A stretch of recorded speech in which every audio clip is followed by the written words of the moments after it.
அன்னை நெஞ்சில் அனல் எரிகையிலே மழை போல் வந்தாய். இந்த திசையிலும் இருட்டுக்குள் நான் வெளிச்சம் தந்தாய்.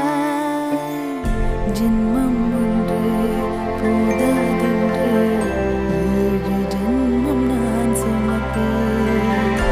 என் வாழ்விலே ஒரே இன்பம் கண்ணில் வைத்து பார்த்துக் கொள்வேன்.